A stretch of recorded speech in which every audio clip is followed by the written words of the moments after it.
പ്രവാസികൾക്കിനി Absher app വഴി തങ്ങളുടെ പുതുക്കിയ പാസ്പോർട്ട് വിശദാംശങ്ങൾ സ്വയം അപ്ഡേറ്റ് ചെയ്യാനാകും.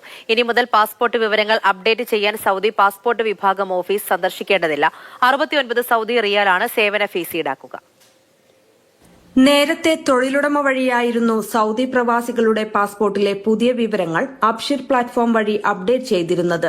പ്രധാനമായും പ്രവാസികളുടെ പാസ്പോർട്ട് പുതുക്കിയ ശേഷമാണ് പുതിയ പാസ്പോർട്ട് വിവരങ്ങൾ അപ്ഡേറ്റ് ചെയ്യാറുള്ളത്. സ്പോൺസർമാരോ സേവന കേന്ദ്രങ്ങളെ സമീപിച്ചോ ആയിരുന്നു അപ്ഡേറ്റ് ചെയ്തിരുന്നത്. ഇനി ആരെയും ആശ്രയിക്കാതെ അബ്ഷർ അക്കൌണ്ടുള്ള പ്രവാസികൾക്ക് സ്വന്തമായി അപ്ഡേറ്റ് ചെയ്യാമെന്നത് പ്രവാസികൾക്ക് വലിയ നേട്ടമാണ്. വാറ്റ് ഉൾപ്പെടെയുള്ളതാണ് 69 റിയാൽ ഫീസ്. 18 വയസ്സിന് മുകളിലുള്ള പ്രവാസികൾക്ക് ഈ സേവനം സ്വയം ചെയ്യാനാകും.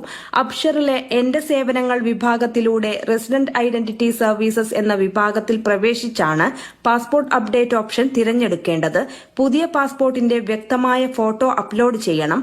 പാസ്പോർട്ട് നമ്പറും കാലഹരണ തീയതിയും സ്വയം രേഖപ്പെടുത്തും. പഴയ പാസ്പോർട്ട് നഷ്ടപ്പെട്ടവർക്കും ഹുറൂബായവർക്കും സേവനം ലഭിക്കില്ല. ട്രാഫിക് പിഴ അടച്ചു തീർന്നിരിക്കണം.